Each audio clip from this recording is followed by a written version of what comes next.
That summer is one I'll never forget, etched in my mind like a scar. It tested my patience like nothing else, all thanks to a deceitful woman, my wife, Everly. She had big plans for her 25th birthday celebrating by the ocean. We had settled on snagging tickets for July and planned to spend a solid week at a fancy resort. But just 3 weeks before we were supposed to leave, my boss hit me with a bombshell. He dangled a lucrative contract in front of me, with one condition: I had to go abroad in June for a whole month. Naturally, Everly wasn't happy about the shift in our plans.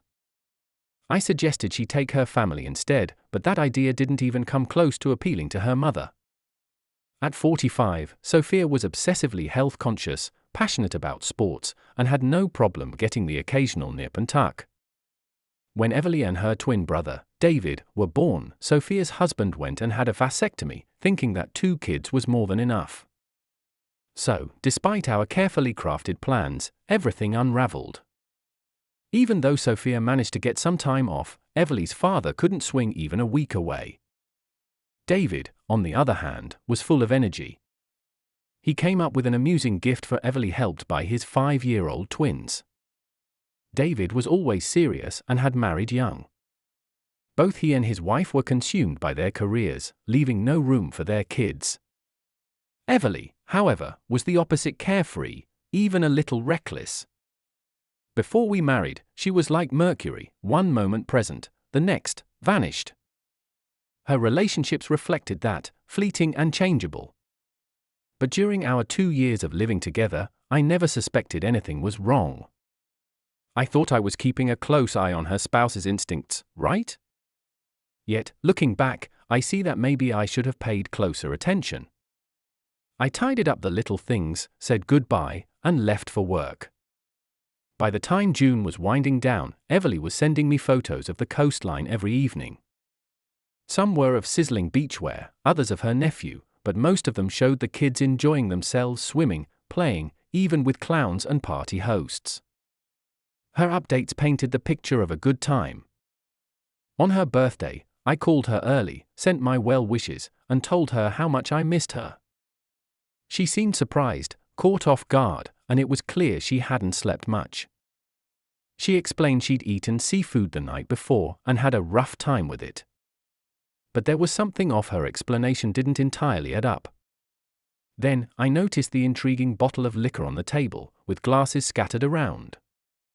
Everly muttered something about having drinks with my mom, but why were there more than 2 glasses?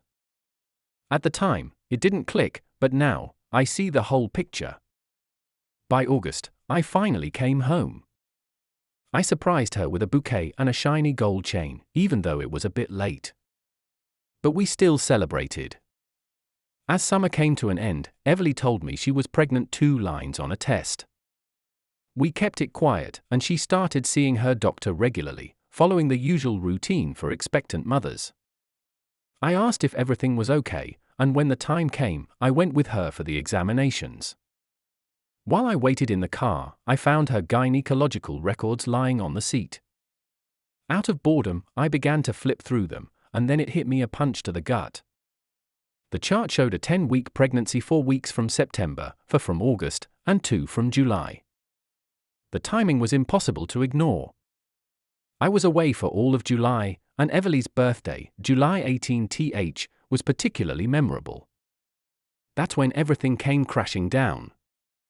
I calculated the dates, and the conception window pointed right to mid-July, July 15th through the 20th.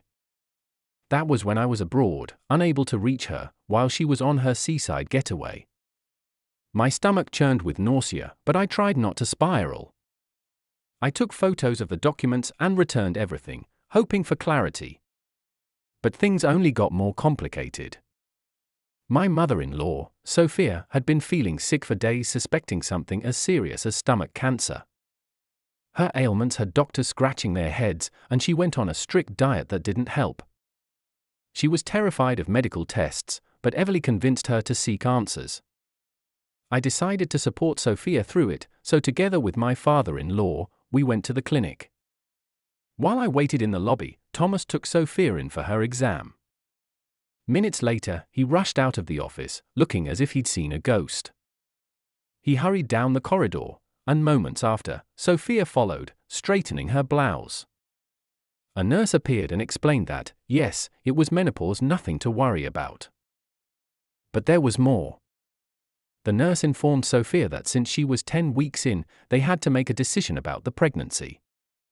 The weight of everything hit me in that moment.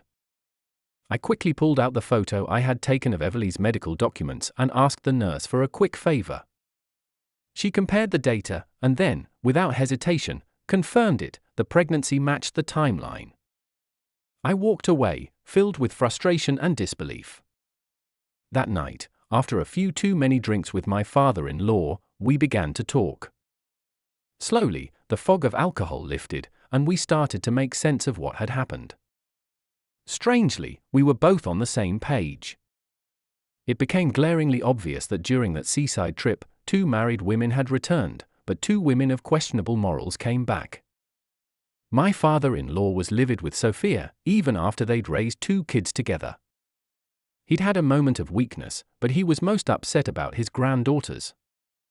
He called his son, casually asking about the kids, but somehow, the conversation veered toward their summer vacation. His granddaughters shared that Captain Jack Sparrow had paid them a visit, kept them entertained with games and tricks, and even drank colorful mineral water with their aunt and grandmother. They mentioned playing hide and seek, and how Grandma was the first to find Captain Jack in the bathroom.